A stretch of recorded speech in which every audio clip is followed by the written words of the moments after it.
আসসালামু আলাইকুম। আজকে আলোচনা করব সিপিজি সিবিএল 2025 অ্যাসিস্ট্যান্ট ইঞ্জিনিয়ারিং এ আসা অল্টারনেটরের এই ম্যাথটা নিয়ে। তো দেখেন, ম্যাথের কোশ্চেনটা একটু পড়ি, দেন আমরা হচ্ছে এক্সপ্লেনেশনে যাব। প্রশ্নে আমাদের একটা অল্টারনেটরের রেটেড ভ্যালু দেওয়া আছে, যেটা হচ্ছে 20 MVA 11 kV Y connected alternator. তো কোশ্চেনে বলতেছে যখন আমাদের ফিল্ড কারেন্ট 20 অ্যাম্পিয়ার, তখন আমাদের নো লোড ভোল্টেজটা হবে রেটেড ইএমএফ এর সমান। তার মানে দেখেন, আমাদের কিন্তু অ্যাকচুয়াল পার ফেজ সার্কিটটা এরকম। এটা হচ্ছে আমাদের ফিল্ড সার্কিট, আর এটা হচ্ছে অ্যাকচুয়ালি আমাদের যে এখানে ভোল্টেজ ইনডিউস হচ্ছে, এবং এটা হচ্ছে অল্টারনেটরের যে আমরা পার ফেজ সার্কিটটা দেখে থাকি সেটা।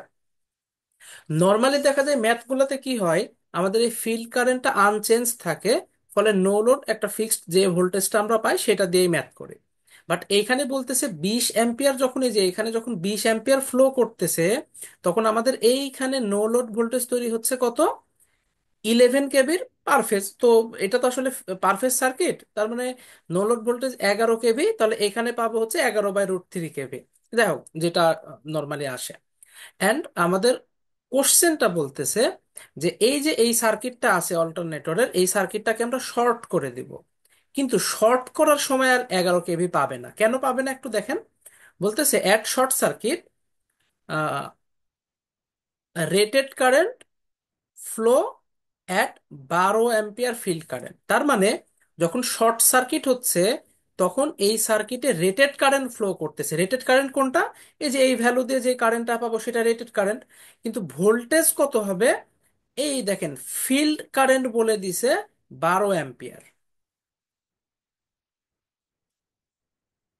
আমরা দেখছিলাম যে এখানে 11 কেবি পাচ্ছে 20 অ্যাম্পিয়ার কারেন্ট ফ্লো করার কারণে। এখানে যদি 20 অ্যাম্পিয়ার কারেন্ট ফ্লো করে, তাহলে এখানে 11/√3 কেবি পাবে। তো এইখানে এখন ফ্লো করতেছে 12 অ্যাম্পিয়ার, তাহলে এখানে কত ভোল্টেজ পাবে? দেন শর্ট সার্কিট টেস্ট করলে তো আমরা, যদিও আলাদা আলাদা বের করার প্রয়োজন নাই, আমাদের সিনক্রোনাস ইম্পিডেন্স অর্থাৎ এইটার মান, এই যে এখানে যে জেড এস থাকে, এই জেড এস এর মানটা কিন্তু আমরা ইজিলি বের করতে পারবো। এখন আসি যে কিভাবে কন্ডিশন বা ইকুয়েশন গুলো আমরা বের করব। দেখেন, আমরা কিন্তু এই ইকুয়েশনটা সবাই মোটামুটি জানি, যে আমাদের অল্টারনেটরে যে no load per phase EMF generate হয়, সেটার হচ্ছে সাধারণ সমীকরণ এটা। এখানে কিন্তু কেএফ, কেসি, কেডি এগুলো সবই হচ্ছে কনস্ট্যান্ট। এবং টার্ন বলেন আর ফ্রিকোয়েন্সি বলেন, এইসব নিয়ে কিন্তু কোনো আলোচনা নাই।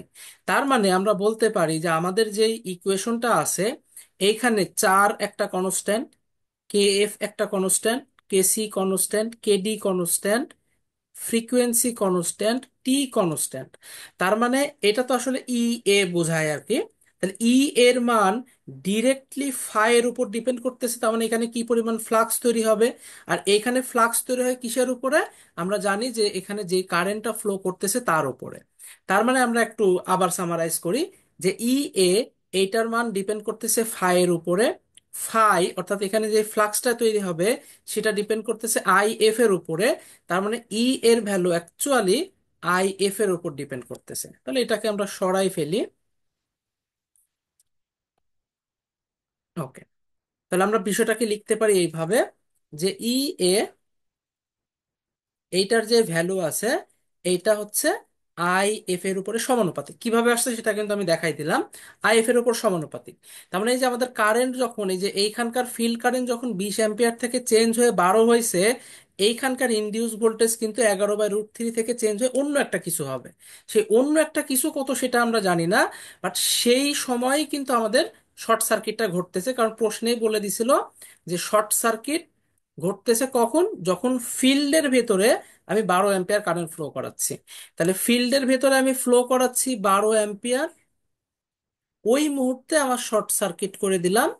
আর এই সিচুয়েশনে বলতেছে যখন শর্ট সার্কিট হলো হলো, তখন কি পরিমাণ কারেন্ট ফ্লো করতেছে? রেটেড কারেন্ট ফ্লো করতেছে। তার মানে এই ভি ফাই তো আর থাকবে না, এটা আমরা মুছে দেই। এই ভি ফাই থাকবে না, কারণ এখানে তো আমাদের কোনো লোড নাই, শর্ট সার্কিট যেহেতু। অ্যান্ড আমরা বলতেছি, বা প্রশ্নে বলতেছে, যে এর ভেতরে ঢুকতেছে হচ্ছে রেটেড কারেন্ট। আরে দেখেন, আমাদের কাছে কিন্তু সব ইনফরমেশন ক্লিয়ার করা আছে। আর এই সিচুয়েশন মানে যখন আমাদের আইএফ হচ্ছে কত, 20 অ্যাম্পিয়ার, তখন আমাদের এইখানে আমরা পাচ্ছি 11/√3 কেভি। তখন তো আর শর্ট সার্কিট ঘটতেছে না। শর্ট সার্কিট ঘটতেছে যখন ফিল্ড কারেন্টের মান হচ্ছে 12 অ্যাম্পিয়ার। তাহলে আমরা ই এর মানটা বের করে ফেলি। আমরা ধরেন এটাকে EA1 বলি, এটাকে ধরেন বললাম EA1, আর এটাকে বললাম ধরেন EA2। তাহলে শর্ট সার্কিট যখন আমরা টেস্ট করব তখন ভোল্টেজের মান বসাইতে হবে EA2।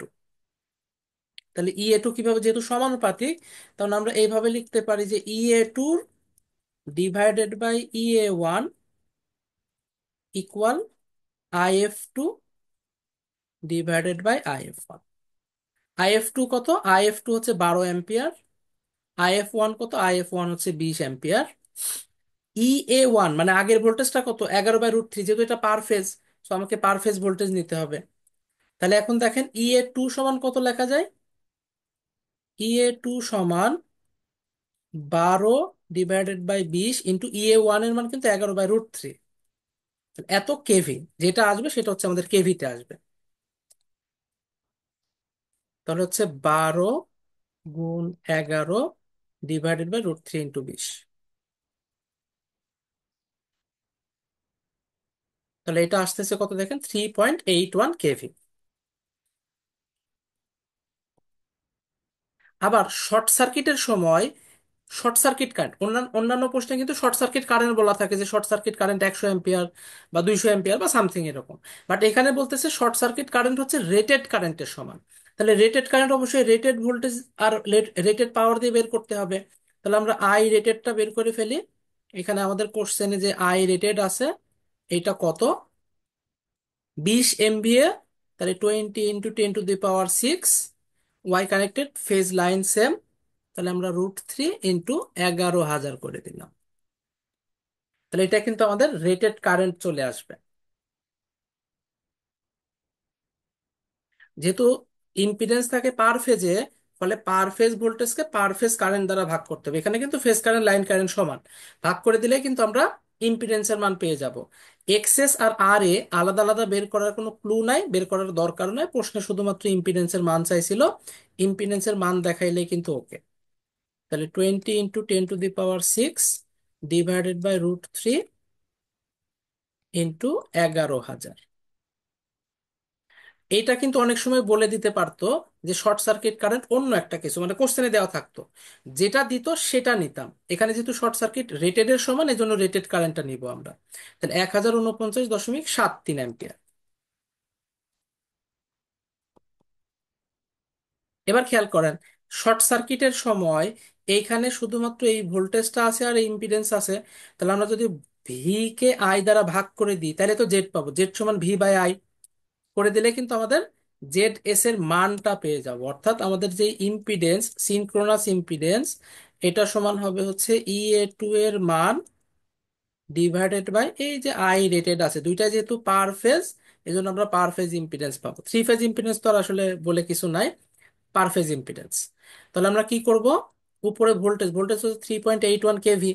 তাহলে 3.81 ইন্টু 1000 ডিভাইডেড বাই যে 1049.73 দিলে আমাদের চলে আসতেছে 3.63, বসাই দিতে পারি আমরা 3.63 ওহম।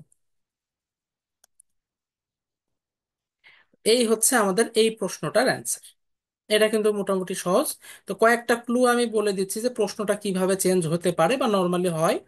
সেটা হচ্ছে আমাদের একটা ফিল্ড কারেন্ট ধরেন দিয়ে দিল যে 20 অ্যাম্পিয়ার অ্যাট রেটেড, মানে sorry, no load, rated voltage, এবং বলে দিল যে শর্ট সার্কিট সেম ফিল্ড কারেন্টের জন্য করা হয়েছে। তার মানে এখানেও 20 অ্যাম্পিয়ার, এখানেও 20 অ্যাম্পিয়ার। তখন আমরা EA2 বের করতাম না, আমরা কি করতাম, এই যে এইখানে 11/√3 ইউজ করতাম। এবং ধরেন কথার কথা শর্ট সার্কিট রেটেড কারেন্টের কথা বলে নাই, বলে দিছে যে short circuit current of 400 ampere. তখন আমরা কি করতাম, এখানে নিচে 400 দ্বারা ভাগ করে দিতাম, দিয়ে যেটা আসতো সেটা অ্যান্সার করতাম। তার মানে এইভাবে এইভাবে কিন্তু কোশ্চেন চেঞ্জ হতে পারে। খেয়াল রাখবেন, ফিল্ড কারেন্ট যদি চেঞ্জ হয় তাহলে কিন্তু চেঞ্জ হয়। আরো একটু এক্সট্রা বলি, এখানে ধরেন ফিল্ড কারেন্ট বলে দিছে, অন্য একটা ম্যাথে ধরেন কথার কথা এরকম বলে দিছে যে no load rated EMF at 20 ampere 50 hertz. আর শর্ট সার্কিট হচ্ছে কথার কথা ফিল্ড কারেন্ট 12 অ্যাম্পিয়ার, 60 হার্জ। তাহলে তখন কিন্তু আমাকে আবার কি করা লাগবে, ওই ফ্রিকোয়েন্সিটাও এইখানে হচ্ছে ইউজ করা লাগবে। সেটা কেমন? এই এ, এটা কিন্তু শুধুমাত্র যে ফিল্ড কারেন্টের উপর ডিপেন্ড করে তা না, এই ফাই এবং এফ দুইটার উপরেই কিন্তু ডিপেন্ড করে। তার মানে তখন কি করা লাগতো, তখন বিষয়টাকে এইভাবে নেওয়া লাগতো যে Ea2 divided by Ea1 equal ওই ফিল্ড কারেন্ট ধরেন If2 If1 ইন্টু F2/F1। এটা ধরেন যদি 60 হার্জ হয়, তাহলে 60/50 দিতাম, অথবা যেরকম কোশ্চেনে দেওয়া থাকতে পারে সেরকম দিতাম। তো এগুলো একটু খেয়াল রাখতে হবে আমাদের। এবং এইটাকেই কিন্তু চ্যাপম্যানে অনেক সময় এইভাবে দেখে থাকেন যে এ সমান k φ ω। এই কেটা কিন্তু একবার ওই যে যত কনস্ট্যান্ট আছে সবগুলোকে একসাথে কে ইউজ করে এই ফ্লাক্স, আর ওই যে ফ্রিকোয়েন্সি বা স্পিডকে কিন্তু আমরা ওমেগা আকারেও দেখাইতে পারি। এবং আমরা জানি যে ফ্রিকোয়েন্সির সাথে স্পিড কিন্তু সমানুপাতিক। ওই যে সিনক্রোনাস স্পিডের যে সূত্র দেখছিলাম আমরা, সেখান থেকে বলতে পারি যে ফ্রিকোয়েন্সির চেঞ্জ আর স্পিডের চেঞ্জ কিন্তু একই রেটে হয় বা এরা সমানুপাতিক। যাই হোক, যে যেটার সাথে যেটা রিলেশন দিক না কেন, যেভাবে দিবে সেভাবে বের করা লাগবে। আর এই প্রশ্নে যেটা দিছে সেটা দিয়ে মূলত এতটুকু করলেই এনাফ।